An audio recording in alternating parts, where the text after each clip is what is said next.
ये कहानी है एक छोटे से गांव में रहने वाले रमेश की। रमेश एक साधारण किसान परिवार से था।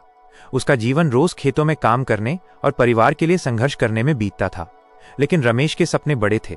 वह जानता था कि शिक्षा ही एकमात्र रास्ता है जिससे वह खुद को और अपने परिवार को इस कठिन जीवन से बाहर निकाल सकता है।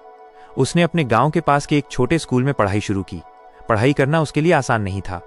दिन भर खेतों में काम करने के बाद उसके पास पढ़ने के लिए बहुत कम समय बचता था और उस समय वो भी इतना थका हुआ होता था कि आंखें बंद होने लगती थीं। एक दिन वो बहुत निराश हो गया। उसने अपने पिताजी से कहा, पिताजी, मैं खेतों में भी काम करता हूँ और पढ़ने की भी कोशिश करता हूँ, लेकिन इतनी मेहनत के बाद भी मुझे लगता है कि मैं कहीं नहीं पहुँच पाऊंगा। ये सब बहुत मुश्किल है। पिताजी ने एक पल के लिए रमेश को देखा, फिर उसे लेकर एक छोटे से पौधे के पास गए।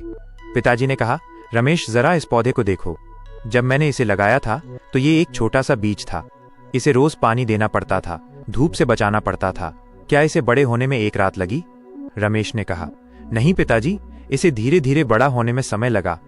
पिताजी ने मुस्कुराते हुए कहा, बिल्कुल, तुम्हारा जीवन भी इसी पौधे की तरह है। सफलता कोई ऐसी चीज नहीं है जो एक दिन में मिल जाए। ये धीरे धीरे रोज की छोटी छोटी मेहनत और लगन से बढ़ती है। तुम रोज जो थोड़ा सा पढ़ते हो वो तुम्हारे भविष्य के लिए पानी और खाद का काम करता है। रमेश को बात समझ आ गई। उसने अपनी जिम्मेदारियों के साथ समझौता किए बिना अपनी पढ़ाई में दिन रात मेहनत की। उसने हार नहीं मानी। उसकी मेहनत रंग लाई और आखिरकार रमेश ने एक प्रतिष्ठित इंजीनियरिंग कॉलेज से डिग्री प्राप्त की और एक बड़ी कंपनी में नौकरी हासिल की। आज रमेश न केवल खुद सफल है, बल्कि वो अपने गांव के बच्चों को शिक्षा के महत्व के बारे में बताता है और उनकी मदद भी करता है। सीख, मॉरल, सफलता एक रात में नहीं मिलती। ये रोज की छोटी छोटी कोशिशों, निरंतर मेहनत और धैर्य का फल है।